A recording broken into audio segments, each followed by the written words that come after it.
Մինչև հաղորդումը դիտելն անպայման բաժանորդագրվեք ալիքին սեղ մեկ զանգի կոճակը, որպեսզի բաց չթողնեք նոր և իրական պատմությունները։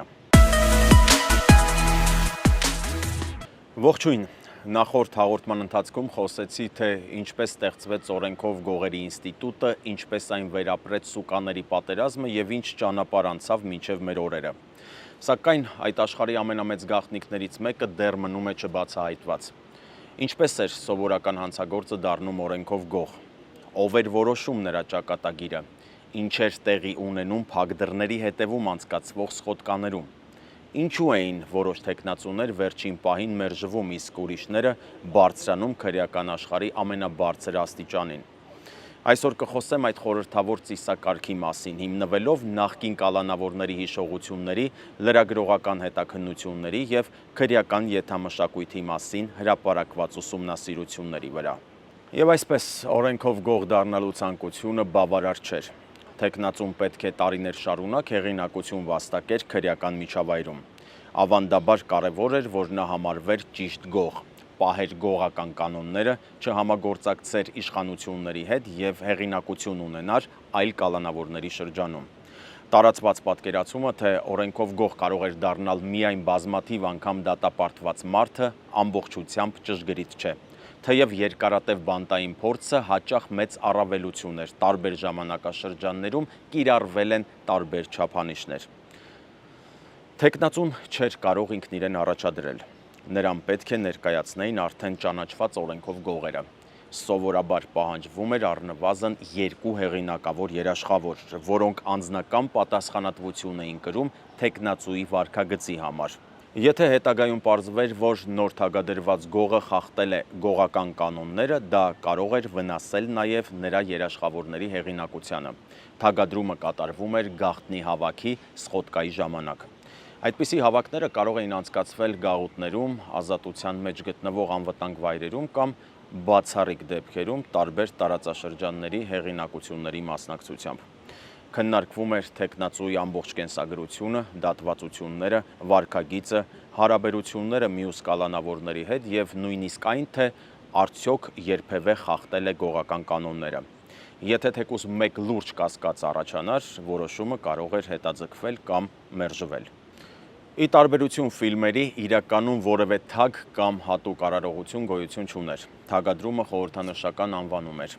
Եթե սխոտկան միաձայն կամ ընդհանուր համաձայնությամբ ընդունում էր որոշումը, այդ պահից թեկնածուն ճանաչվում էր օրենքով գող։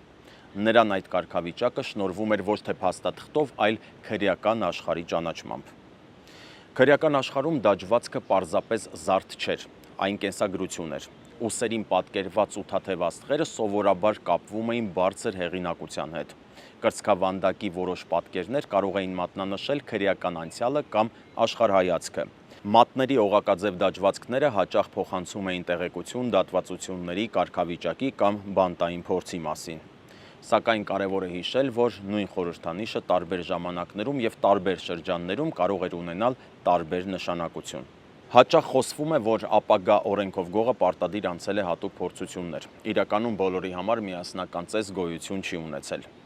Ամենակարևոր քննությունը տարիների ընթացքում սեփական հեղինակությունը պահպանելն էր բանտային միջավայրում, հակամարտությունների ժամանակ և սխոտկաների որոշումներին ենթարկվելիս։